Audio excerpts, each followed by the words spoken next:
सुंदरपुर नाम का एक गांव ऊंचे पहाड़ों के बीच में हरियाली से भरा हुआ था।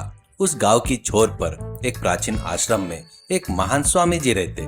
गांव वाले पर कोई भी मुसीबत आती तो वो उनकी मदद करते। एक दिन शाम के समय आश्रम में स्वामी जी ध्यान से उठे और अपनी तपोशित से एक बड़ा रंग बिरंगी बदलने वाला छाता बनाया। उसी समय पास के इलाके के रतनलाल नाम के एक व्यक्ति जी स्वामी के सामने हाथ जोड़कर व्याकुलता के साथ खड़े थे। ठीक उसी समय आश्रम के बाहर फल बेचने आया लड्डू नाम का एक गरीब युवक खिड़की से अंदर चल रही सारी गतिविधियों को बड़ी उत्सुकता से देख रहा था। रतनलाल, तुम जिस पहाड़ी के उस पार रहते हो वहाँ बहुत बारिश हो रही है।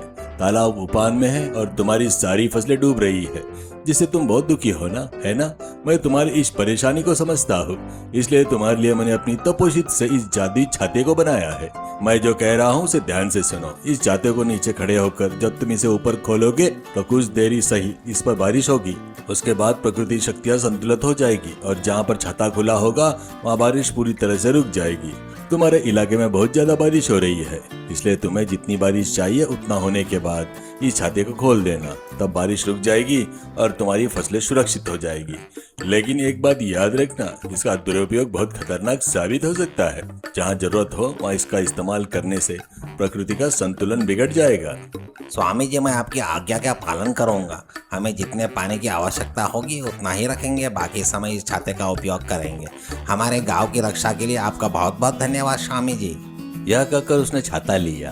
तब अंधेरा होने ही लगा था, इसलिए रात के समय उतनी दूर सफर करना ठीक नहीं समझकर रतनलाल ने उस रात आश्रम के कमरे में रुकने का फैसला किया। उस छाते को अपने बिस्तर के पास रखा और गहरी नींद में सो गया। खिड़की के बाहर से अब देख रहे लड्डू के दिमाग में एक बड़ा विचार आया। लड्डू बहुत गरीब था। उनका एक छोटा सा कच्चा घर था। घर में बिल्कुल हवा नहीं आती थी और बहुत उमस रहती। इस वजह से उस छोटे से पुराने घर की छत पर 3 बिस्तर लगाकर आसमान के नीचे सोना उस परिवार की सालों पुरानी आदत थी। सर्दी और गर्मी के दिन जैसे जैसे कट जाते थे, लेकिन जब बारिश का मौसम आता तो उनकी परेशानियां बयां नहीं की जा सकती। रात के समय वे सो रहे होते हैं और अचानक बारिश आ जाती है तो उनके बिस्तर भीग जाते थे। इससे उनकी नींद खराब हो जाती और पूरी रात बिना सोए बारिश में भीगते हुए कांपते हुए बितानी पड़ती। लड्डू खिड़की के पास खड़े होकर उसकी तरफ देखते हुए, अरे, आसमान को देखकर लग रहा है कि आज भी बारिश होने वाली है। अगर ये जादुई छाता मेरे पास होगा तो हमारे ढाबे पर बारिश नहीं गिरेगी। मेरे माता पिता आराम से चैन की नींद सो पाएंगे। चाहे जो भी हो, मुझे छाता आज ही रात हासिल करना होगा। हमारे माता पिता की नींद के लिए मुझे छोटी सी गलती करनी पड़ेगी। लड्डू धीरे से कमरे के अंदर आया, उस जादुई छाते को चुराया, अपने घर की तरफ भाग गया।